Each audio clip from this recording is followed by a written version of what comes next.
Bonjour à tous et bienvenue sur Easy Finance. Donc je suis Dylan, conseiller en gestion de patrimoine certifié AMF et CIF. Sur cette chaîne, je ne prodiguerai en aucun cas de conseils. C'est une chaîne qui se veut à vulgarisation financière, qui veut tout simplement parler de finance et tout ce qui peut s'en rapprocher de près comme de loin, en étant le plus simple, en essayant de vous apprendre ça vraiment le plus simplement que je puisse le faire.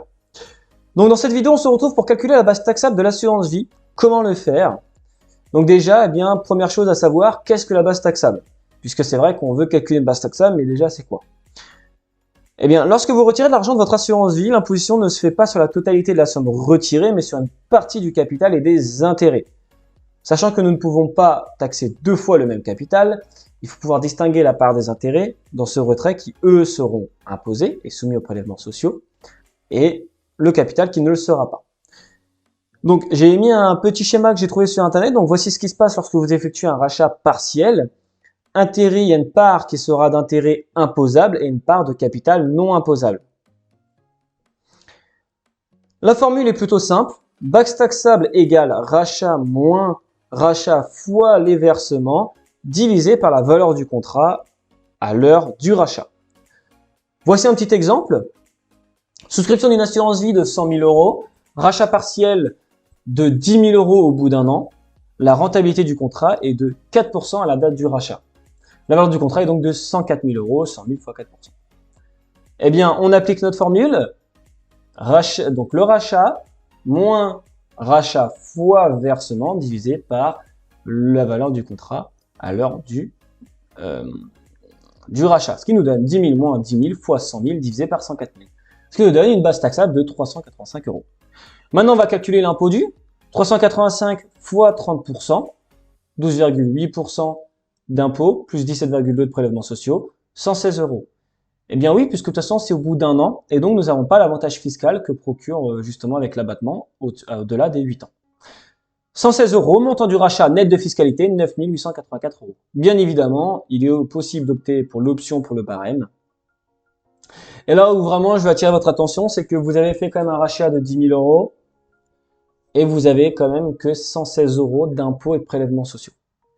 Vous ressortez avec 9 884 euros. Et voilà, c'est vraiment quand même pas mal. Exemple 2, souscription d'une assurance vie pour 10 000 euros et versement programmé de 1 000 euros. Rachat partiel de 5 000 euros au bout d'un an. La rentabilité du contrat est de 5% à la date du rachat. La valeur du contrat est donc de 23 100. 1000 fois 12, 12 000, plus 10 000, 22 000, fois 5%, 1100. Donc, on refait le même calcul, rachat, donc 5 000 moins 5 000 fois 22 000 divisé par 23 100, égale 238 euros de base taxable. Comme c'est au bout d'un an et que c'est inférieur à 8 ans, on fait le calcul tout simplement.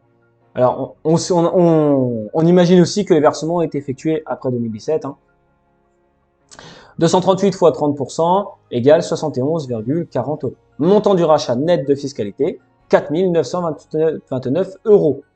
Bien évidemment, il est également possible d'opter pour l'option pour barème qui est possible. Donc voilà également, vous retirez 5 000 euros et en net de fiscalité, il vous reste 4 929 pour vous.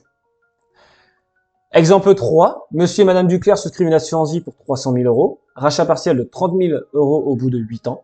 La rentabilité du contrat est de 30% à la date du rachat. La valeur du contrat est donc de 390 000 euros. 300 000 fois 30%. On va calculer la base taxable, donc 30 000 moins 30 000 fois 300 000, divisé par 390 000, 6 923 euros de base taxable. On va donc calculer l'impôt dû, 6 923 fois 9 200, oui, puisque comme on peut le voir, le contrat il a 8 ans, et donc on va pouvoir bénéficier de cet abattement.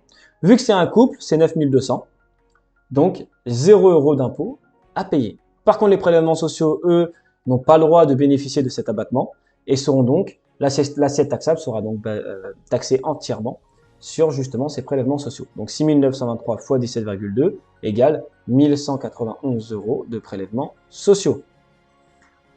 Le montant du rachat net de fiscalité sera donc de 28 809 euros.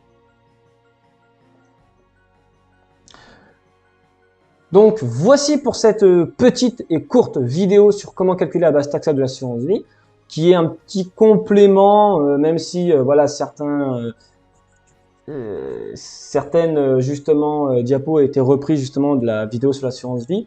Mais voilà, je sais que certaines personnes veulent savoir comment calculer la base taxable de l'assurance vie sans forcément voilà, avoir tout le descriptif derrière comme j'ai pu le faire dans la vidéo. Donc c'est pour ça que j'ai sorti cette petite vidéo annexe vraiment dédiée sur la base taxable de l'assurance vie.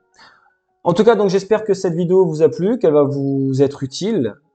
Et en tout cas, écoutez, moi je vous dis à la prochaine pour une nouvelle vidéo.